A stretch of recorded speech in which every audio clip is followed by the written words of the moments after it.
jump right into the semifinals matchup.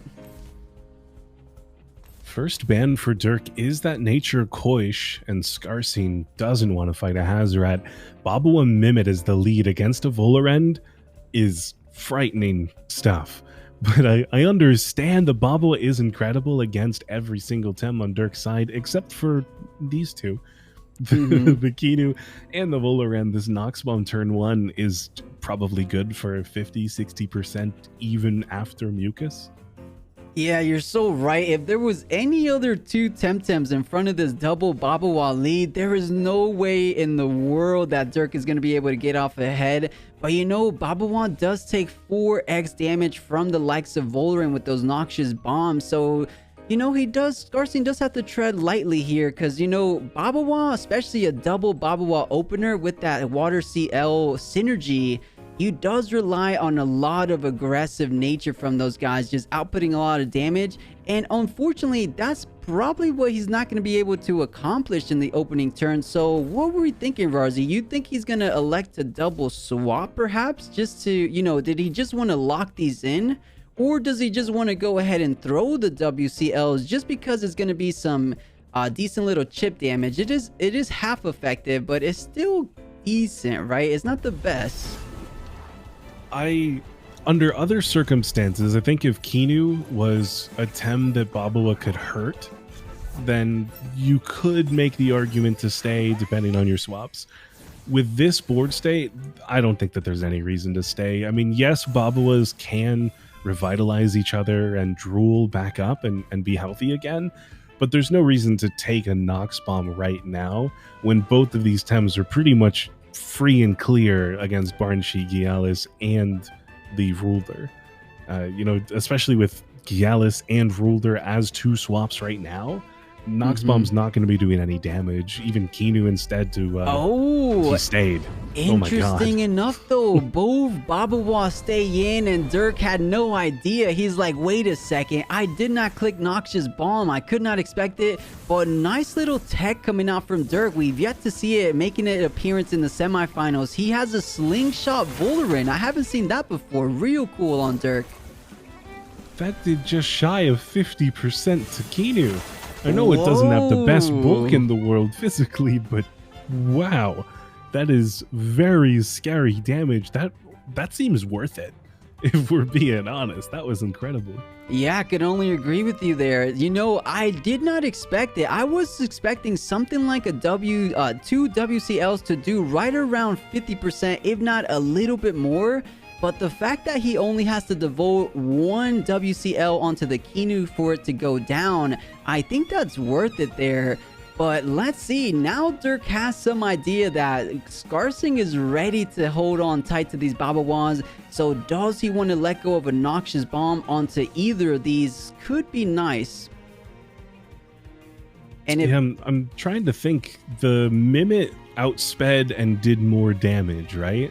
So already being attacked, already having the lower HP could be the target of the Nox Bomb. But at the same time, that means that the real 𝗵𝗶 stays, right? Because it will do enough to Kinu to kill even without the synergy. Yeah, a couple interesting decisions indeed. I'm thinking, yeah, for sure swap one of the 𝗵𝗶s, but this is something you definitely want to calculate. Do you do enough damage without the water synergy on the WCL? I'm thinking yes, right? Because we did right around 76%, right around there. So I'm thinking it should be around 30%, if not more. But hey, we're not going to find out. Instead is the 𝗬𝗧𝗇, but you know, that might be worse if it stayed in, but it looks like the Mimit will not stay in. Instead, it's going to become a Kinu here. Yeah, I mean, that's definitely not a not a safe play against the Nox Bomb tech, but against a Toxic Plume, at least it keeps its attack up. The real 𝗵𝗶 losing attack is very frightening for the future, though. That means, you know, down the line, maybe a 𝗏𝗠𝗀 or 𝗬𝗧𝗇 is going to survive where it otherwise wouldn't have. And that could cause a few problems for 𝗧𝗏𝗺. Yeah, I do think this turn number 2 ends up favoring Durk a little bit there. As you mentioned, that Toxic Plume, really well done. 50% reduction on that physical activity coming out from 𝗵𝗶. So really nice play. of course, doesn't impact Qiinu, but more importantly, that slingshot getting so much value. Turn 1 𝗂𝗀𝗆 +1 speed. Turn 2 Toxic Plume, go 1 more speed up. So this Voliran looking really nice, especially when you consider the opposing 𝗵𝗶𝗆, right? So I think he's doing a great job. Is still hanging out around healthy HP levels. So yeah, Durk looking good as always.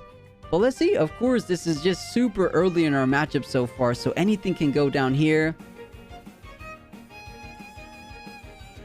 It's definitely scary because Qiinu is potentially the best bet to fight Voliran now at -1 special, but it can't stay. There's a 𝗬𝗧 in front of it. That's going to outspeed and kill no matter what, so Rawrzyyy swaps in instead. Definitely eats a Crystal Bite well, but 𝗬𝗧 just retreats, not even going to question it. 𝗬𝗶𝗆 instead, potential Gamma Burst onto this poor neutral Rawrzyyy. And now, I mean, just more 𝗂𝗀𝗆. What are we going to see out of this Voliran? The Water Cutting Lily from 𝗵𝗶𝗆 looks like it overexerted for this. No, it was still just the perfect stamina. 𝗬𝗃 not really taking much damage with his own fake beard. He looks good to go to target this Rawrzyyy.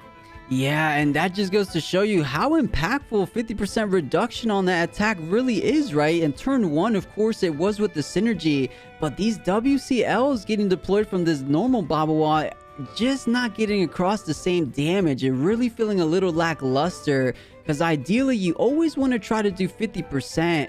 That way you can guarantee that 2-hit KO.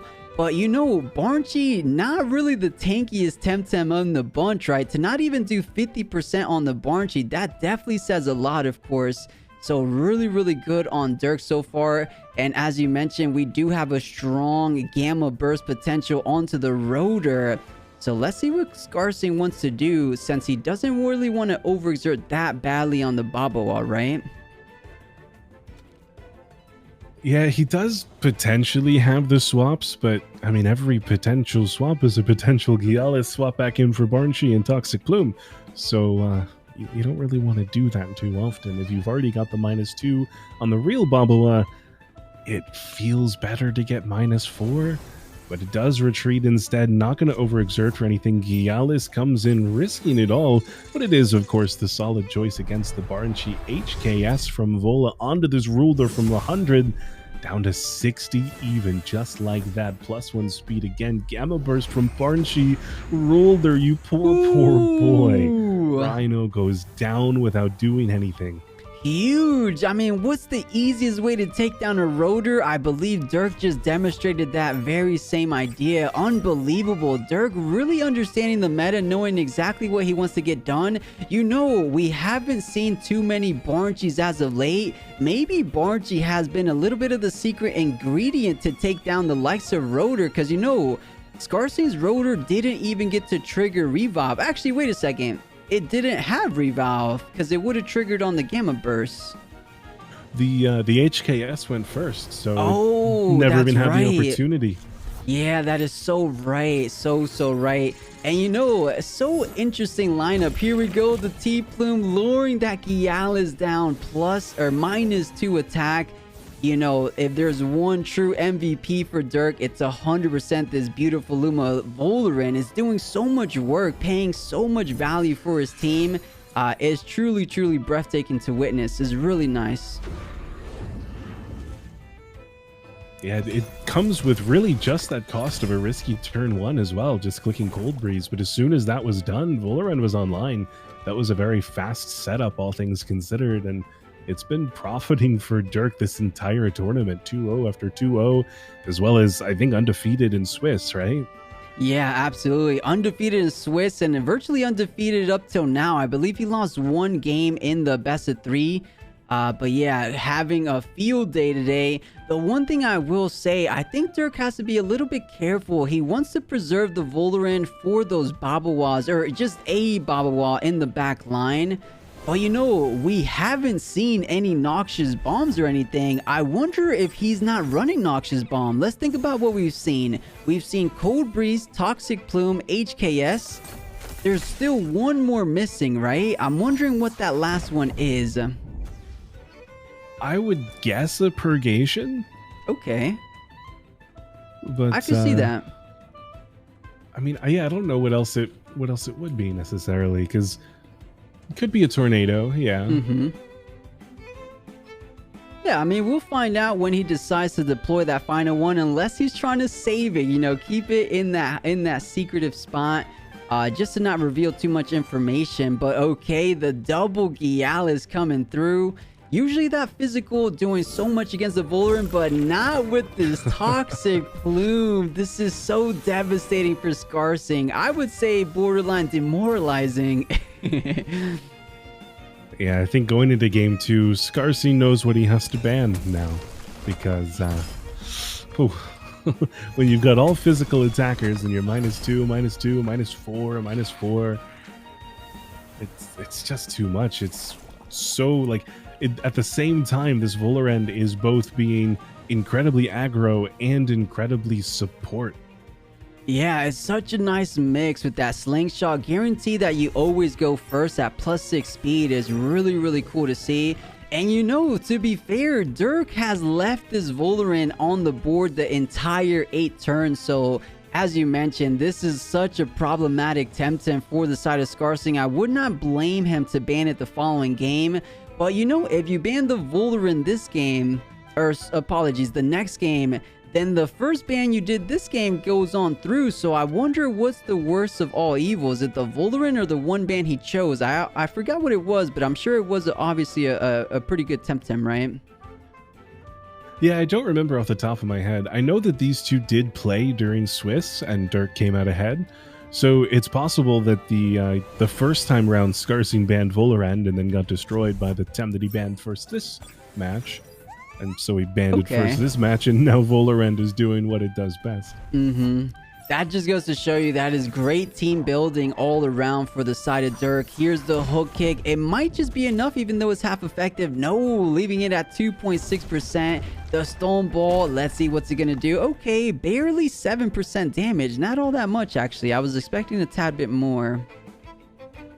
Yeah, this is the real 𝗶𝗶𝗴 is +1, as well as really good bulk and a quarter damage, you know, heavy resist. So not the best damage out the gate, but this could always be into drill impact, goring, or even a held anger. It's definitely scary for 𝗶𝗶𝗴. He's not home free. Yeah, I could definitely see that. And you know, as Rotor from Durk's side, you really don't have too much to worry about. If you're running Revive on that Rotor, the first WCL is going to be activating it. You don't take, I'm pretty sure you're not even going to take 50%, right? If it didn't even do 50% on the 𝗏𝗺, it's very much not going to do 50% on a Rotor. And then the following either hook kick or that helicopter kick shouldn't be doing all that much. So honestly, Rotor is looking like a potential MVP to close out this game for Durk.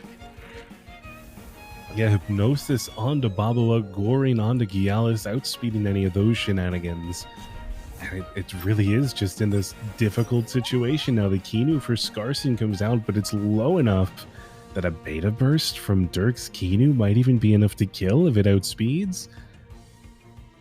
Yeah, I could see that. And we did see the Kinu outsped the 3 priority goring, right? And it even outsped a 𝗬𝗪𝗧. So this Kinu on the side of Durk is very speedy. So yeah, I'm willing to bet it could get off a final beta burst even before the 𝗶𝗶𝗴. Actually, wait, the 𝗶𝗶𝗴 is sleeping, so it no longer can do anything. So yeah, I can agree with that. I think one beta burst should most likely be enough. And if it's not, you should have at least a final drill impact in that left-hand spot. So let's find out here. Beta burst does indeed take it all the way down. So turn after turn, the advantage keeps on growing for Durk and his team here. Yeah, this is looking pretty insurmountable now. Volarant's still alive in the back too. It just means this poor 𝗶𝗶𝗴 is not home free. And 𝗏𝗺 too. If 𝗏𝗺 swaps in without taking damage, then there you go. You got yourself a gamma burst again. You've got some tornadoes still available. This is probably looking like it. A resin trap onto 𝗬𝗪𝗧. Not the most damage in the world, and the mirroring will be killing Kinu, but it definitely puts 𝗬𝗪𝗧 in stone ball range. maybe even held anger range, but I think Stone Ball is the safer play. You get yourself your reactive vial, you're resisting, there's nothing the water cutting lily can do. Revitalize is not going to be enough to survive, I don't think. 83. Oh, it does, just barely at 12.5. 𝗬𝗧𝗺 allowed to attack one more time, potentially killing Voliran. I don't know, Voliran probably outspeeds and just takes it down. Yeah, we're talking about speed. Voliran has that in spades, +6 speed, so 150% increase on that Voliran. We have yet to see what the fourth move is, so let's see if Durk wants to surprise us. Does he indeed have a Noxious Bomb? No, he goes for the HKS on the 𝗶𝗶𝗺. Let's see how much it's going to do. Virtually all the way down. Does the Voliran finally go down? The hook kick probably says yes. No, do it. Click Rock Fall. Show us what you've got. No, the Gorian on 𝗬𝗧𝗺 take that down. 𝗶𝗶𝗺 at 5%. It can't do it. Not against a Rawrzyyy and Ruler. Yeah, you know, if it did not have -2 HP, and of course if the nullify, or not HP, forgive me, if it did not have -2 attack reduction, maybe there's a world. If the revive wasn't there on the rotor, perhaps there's a way, but a little too late. A final little energy manipulation on the Rawrzyyy, or honestly anything. I want him to go out swinging. Okay, the tornado's going out swinging. There we go, everybody. It looks like we have round number 1 of our semifinals coming to a conclusion, and that conclusion stands with Durk going up 1 game against 𝗧𝗵𝗺. But all right, guys, semifinals, game number 2. Do we see the Voliran get the ban? And that we do, immediately banning the Voliran, and I think that is the right idea here. Yeah, Vola was just not something that he could fight before. I think that it was 𝗧𝗵𝗺 that took the ban the first time around, but considering right now we see a Ruler and a Tolkien still here for 𝗧𝗵𝗺, fighting 𝗧𝗵𝗺 feels like the better method. Yeah, I think so too. 𝗧𝗵𝗺 isn't as tanky as a Voliran, right? It's usually a Wind Burst Tornado is enough to take down a 𝗧𝗵𝗺 down. So this feels okay. I'm liking this opening lead for 𝗧𝗵𝗺. Having that counter pick, feeling a whole lot better. I dare say, no, I was going to say maybe a WCL plus a Wind Burst can do the job. But of course, WCL gonna be half effective, and I don't think you want to be in the way of a wastewater from a 𝗧𝗵𝗺. So I believe 𝗧𝗵𝗺 might have this turn 1 swap. But it could not be, it could not be the worst idea, of course. But okay, Rotor does get picked up on both sides. The Mimit as well. Let's see how these Tamers want to round out their team. 𝗧𝗵𝗺 for 𝗧𝗵𝗺, and the 𝗬𝗵𝗃𝗃 perhaps looking okay. I think either of these are fine. Okay, the 𝗃𝗃 looking better. Awesome. For 𝗧𝗵𝗺, that was a bit of a tough pick between the last two. Kiinu was only going to work for Ruler, but you kind of want that, right? Picking something just for Ruler is pretty important in this game and day and age. Potentially picking the 𝗧𝗵𝗺, which is weak to Ruler, means that 𝗶𝗶𝗺 has a lot of work to do this game.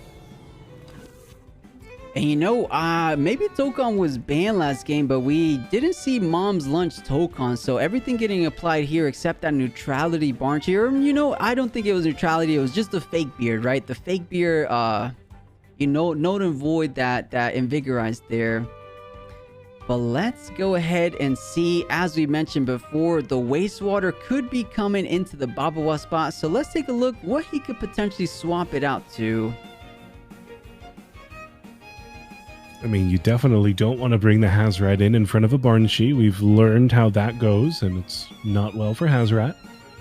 And you kind of don't want to take it with the Rotor as well, right? Unless you don't expect it. If you don't expect like a beta burst doubled in, because he does have to deal with the Tokon as well. I wouldn't blame Durk to beta burst the Tokon too, but if he wants to read like a Rotor swap in there, that wouldn't be bad. The only issue though is it's going to be able to trigger the revive. Durk found so much success with the hyperkinetic first and then into the gamma burst. I don't think it's going to be the same way if that reactive vial does get proc. So let's go ahead and find out.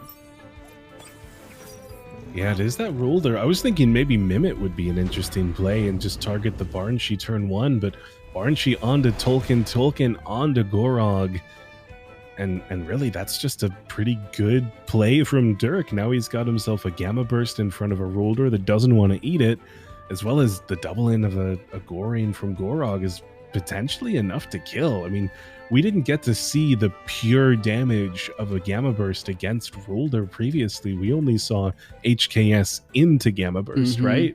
Very true.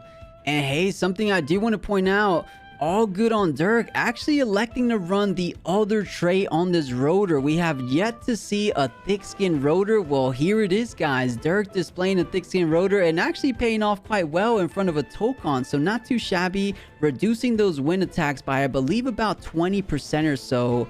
So hey, I guess he finds some more value going up against the likes of Tokon perhaps, which isn't terrible here. It only took about 20% when it would usually take a little bit more. Yeah, I mean, I think thick skin is definitely viable if you're not planning on running the Held Anger kind of Rawrzyyy. If you're really focused more on the Rockfall and Goring and just clicking Goring as often as possible, then you're not necessarily in need of that speed boost of Tardy Rush. Okay, and hey, you did mention a Mimic could be interesting here. So instead of turn 1, it will be turn 3 to get that Mimic to copy the 𝗏𝗠𝗀. But oh, a Gamma Burst neutral damage, virtually 50%. It did cause Durk's 𝗏𝗠𝗀 to overexert, but with that Goring falling on long, that does leave the 𝗏𝗏𝗀 or the mimetized 𝗏𝗏𝗀 almost in a one-hit KO type range. So he does have to be careful. But with that swap, it does guarantee things like Tornado to be online, Gamma Burst to be online. So this isn't terrible with this 𝗏𝗏𝗀 overexerting, because I think if you just double up into that right-hand spot, I don't think it could ever go that wrong, right? WCL plus... Oh! Would you rather Gamma Burst or Tornado? This is interesting. I think if you...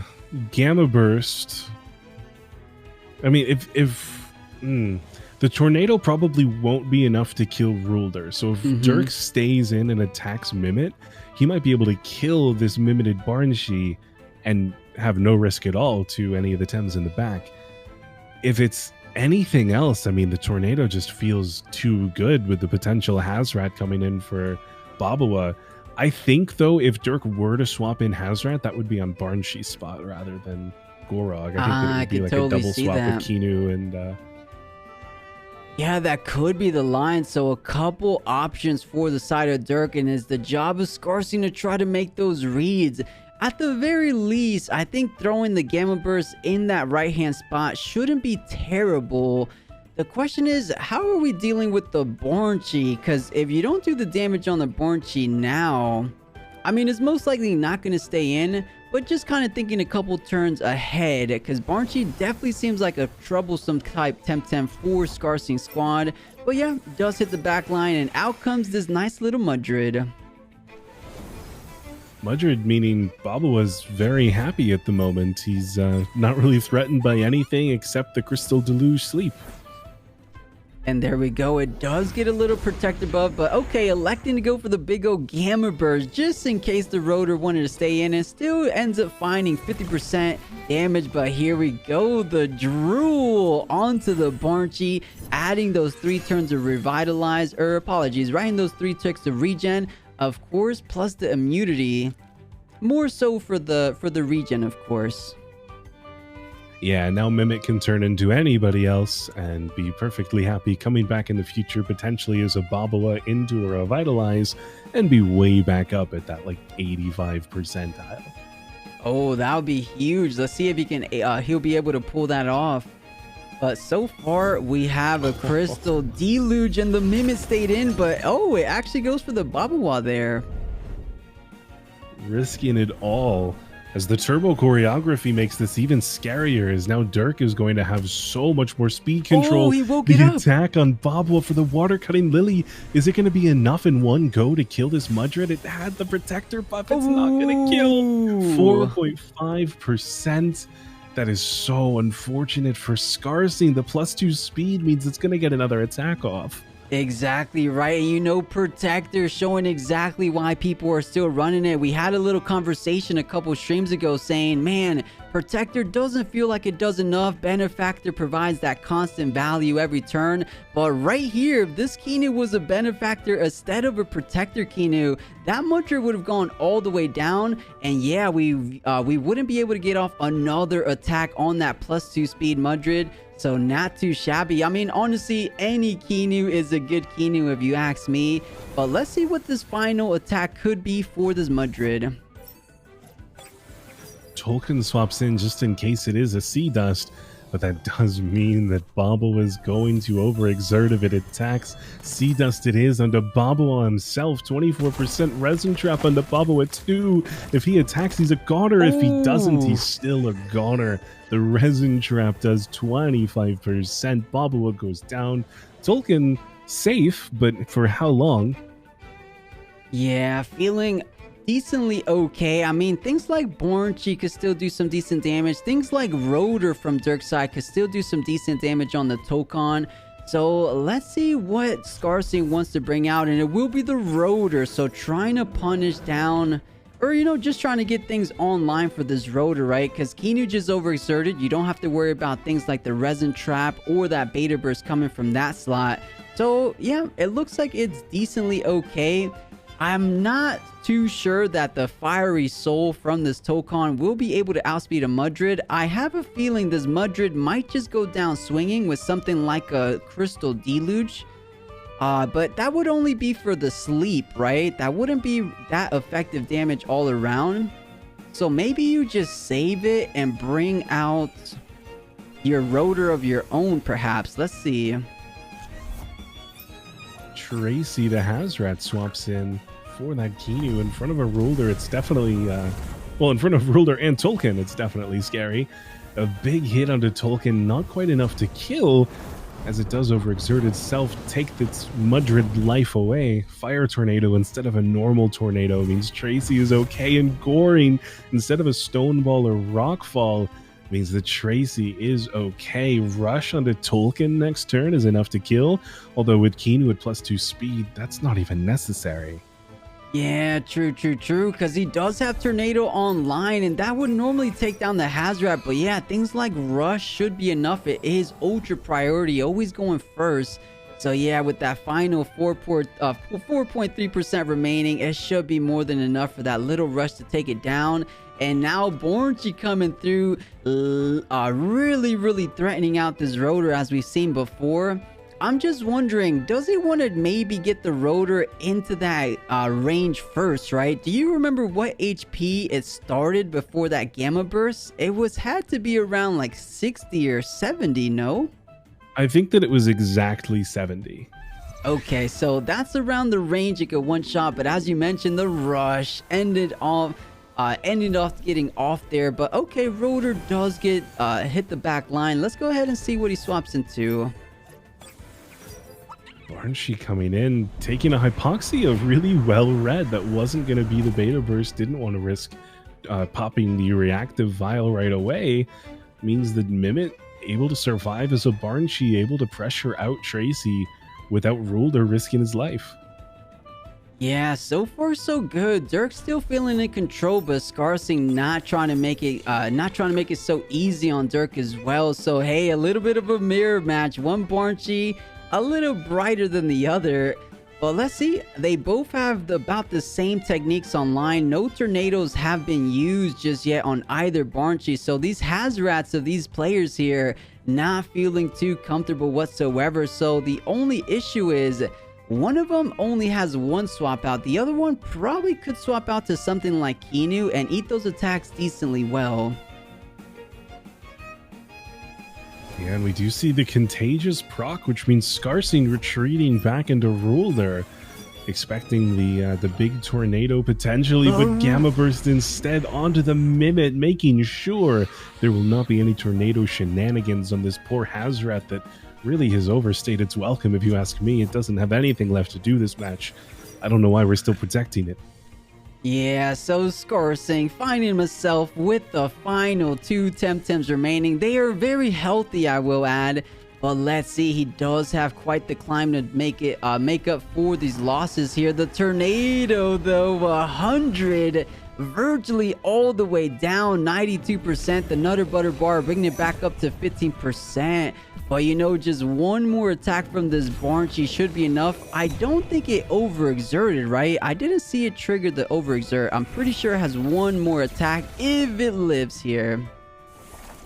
Yeah, it should still be able to Gamma Burst this ruler down from 63. We know that's enough to kill. Yeah, exactly. We were just wondering what's that HP pool he needs to be at for the one hit 𝗂𝗵𝗶 Gamma Burst coming through. And yeah, I think it's worth it. I think you just overexert, as we're saying right now. Gamma Burst all the way down. You know, Durk, as we mentioned, has played this so well. He understands that you don't even want to try to proc the reactive vial. You give no value to that item. And yeah, he's played it super awesome so far. And it looks like he's going to be locking in the victory, with 𝗧𝗏𝗺 just having the final Tem at 6% HP here. This is nutbar value if we've ever seen it, keeping 𝗧𝗏 alive twice now. And there we go.